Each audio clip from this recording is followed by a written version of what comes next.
പറയുന്നതിന് ഞാൻ അവിടെ തന്നെ എത്തിയല്ലേ. പറഞ്ഞോട്ടെ.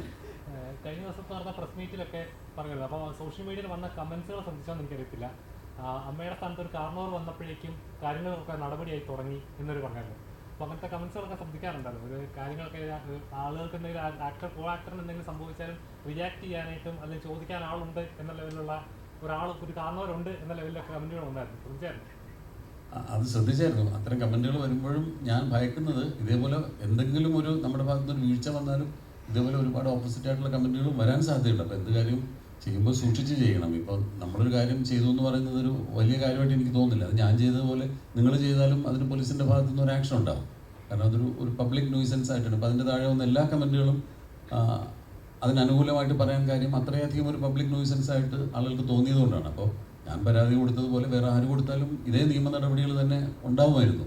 പക്ഷെ എനിക്കത് ചെയ്യേണ്ടി വന്നത് എന്താ വെച്ചാൽ ഞാനൊരു സംഘടനയുടെ നേതൃസ്ഥാനത്തിരിക്കുമ്പോൾ ആ സംഘടനയിൽപ്പെട്ട ഒരാളെ, പ്രത്യേകിച്ച് നമ്മൾ മലയാളികളെല്ലാം സ്നേഹിക്കുന്ന ശ്രീ മോഹൻലാലിനെ പോലുള്ള ഒരാളെ പറ്റി അങ്ങനെ പറഞ്ഞപ്പോൾ ഈ സംഘടനയുടെ നേതൃസ്ഥാനത്തിരുന്ന് അത് ചെയ്യേണ്ടി വന്നു എന്ന് മാത്രമേ ഉള്ളൂ. അപ്പോഴും ഞാൻ പല പ്രാവശ്യം ആലോചിച്ചിട്ടാണ് അത്തരം പ്രവൃത്തിയിലേക്ക് ഇറങ്ങി ചെല്ലുന്നത്. കാരണം ഇപ്പം നല്ല കമൻറ്റ് വന്നതുപോലെ മോശം കമൻറ്റ് വരാനും ഒരു പ്രവൃത്തി മതി. എപ്പോഴും നമ്മൾ ചെയ്യുമ്പോൾ ആലോചിച്ചും സൂക്ഷിച്ചും തന്നെയാണ് ചെയ്യുന്നത്. ഇപ്പം ഞാൻ നിങ്ങളുടെ മുമ്പിൽ ഇവിടെ വന്നിരുന്ന് സംസാരിക്കാനിരിക്കുമ്പോൾ പോലും ഞാൻ ഉള്ളിൽ പ്രാർത്ഥിക്കുന്നത് എൻ്റെ വായിൽ നിന്നും ഒരു അവിവേകം വീണു പോകരുത്. കാരണം അത് വീണാൽ അത് റെക്കോർഡഡാണ്. അപ്പോൾ അത് നമ്മൾ പറയുന്നൊരു കാര്യം മറ്റൊരു രീതിയിൽ ആളുകൾക്ക് എടുക്കാൻ അല്ലെങ്കിൽ വേറെ രീതിയിൽ ഇൻ്റർപ്രറ്റ് ചെയ്യാൻ പറ്റുന്ന രീതിയിൽ പോലുള്ളൊരു വാക്ക് പോലും എൻ്റെ വായിൽ നിന്ന് വീഴരുത് എന്നുള്ളൊരു പ്രാർത്ഥനയോട് കൂടിയിട്ടാണ് ഞാൻ നിങ്ങളുടെ മുമ്പിൽ സംസാരിക്കാനിരിക്കുന്നത്. അപ്പോൾ അത് ഒരു പ്രവൃത്തി ചെയ്യുമ്പോൾ 100 പ്രാവശ്യം ആലോചിച്ചിട്ടാണ് ചെയ്യുന്നത്. പക്ഷെ തീരുമാനിച്ചാൽ പിന്നെ ഞാനത് പ്രാവർത്തികമാക്കാൻ ശ്രമിക്കും. പിന്നീട് അതിൻ്റെ വരായികൾ അനുഭവിക്കാൻ ഞാൻ തയ്യാറായിട്ട് തന്നെയാണ് ചെയ്യുന്നത്. പക്ഷേ ചെയ്യുന്നതിന് മുമ്പ് ഒരുപാട് ആലോചിച്ചതിന് ശേഷമാണ് ഒരു പ്രവൃത്തി ചെയ്യുന്നത്. ഇനിയിപ്പോൾ അത് കുറച്ചുകൂടെ കൂടുതൽ ശ്രദ്ധിക്കേണ്ടിയിരിക്കുന്നത്. കാരണം ഇപ്പോൾ ഒരു വ്യക്തി എന്നുള്ളത് മാത്രമല്ല, വലിയ ഒരു സിനിമാ താരങ്ങൾ ഉൾപ്പെടുന്ന, സിനിമയിലെ നടീനടന്മാർ ഉൾപ്പെടുന്ന ഒരു സംഘടനയുടെ നേതൃസ്ഥാനത്ത് ഇരിക്കുമ്പോൾ ഞാൻ എന്തെങ്കിലും ഒരു മോശം പ്രവൃത്തി ചെയ്താൽ എൻ്റെ സംഘടനയിലുള്ള ഓരോ അംഗങ്ങളെ അത് ബാധിക്കും എന്നുള്ളതുകൊണ്ട് കുറച്ചുകൂടെ ശ്രദ്ധിക്കണമെന്നേ തോന്നിയിട്ടുള്ളൂ.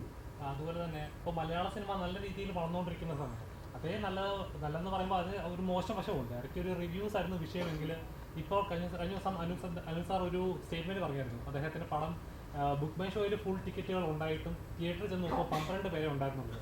ഏജൻറ്റുമാർ അങ്ങനത്തെ കുറേ മിഡിൽ നിൽക്കുന്ന ആളുകൾ കുറേ കാശ് മേടിക്കുന്നു. അപ്പോൾ ഇങ്ങനെ മലയാള സിനിമ ഒരു സൈഡിൽ നന്നായിട്ട് പോകുമ്പോൾ മറ്റൊരു സൈഡിൽ നശിപ്പിച്ചുകൊണ്ടിരിക്കുകയാണ്. ശരിക്കും അങ്ങനെ ഉണ്ടെന്ന് വിശ്വസിക്കുന്നുണ്ടോ? എനിക്കതിൻ്റെ ഒരു സ്റ്റാറ്റിസ്റ്റിക്സിനെ പറ്റിയിട്ട് വലിയൊരു ഗ്രാഹ്യമില്ല. ഞാനത് അത്ര ആഴത്തിൽ അതിനെപ്പറ്റി പഠിച്ചിട്ടില്ല. ഇപ്പോൾ ബുക്ക് മൈ ഷോയിൽ ടിക്കറ്റ് ബുക്ക് ചെയ്തിട്ടും പൊതുവേ തിയേറ്ററുകാർ പറയാറുണ്ട് ഇങ്ങനെ ബുക്ക് മൈ ഷോയിൽ ചിലപ്പം 60-70 ടിക്കറ്റുകൾ പോയിട്ടുണ്ടാവും, പക്ഷേ തിയേറ്ററിൽ ആളുകൾ കാണാൻ കുറവാണെന്നൊക്കെ തിയേറ്ററുകാർ പറയുന്നുണ്ട്. അതിൻ്റെ നിജസ്ഥിതി എന്താണെന്നും കൃത്യമായിട്ട് എനിക്കറിവില്ല. പക്ഷേ എന്നാലും നമ്മൾ നേരത്തെ പറഞ്ഞതുപോലെ സിനിമ വളർന്നുകൊണ്ടിരിക്കുന്നൊരു സമയമാണ്. നല്ല നല്ല സിനിമകൾ ഒരുപാട് ഉണ്ടാവും.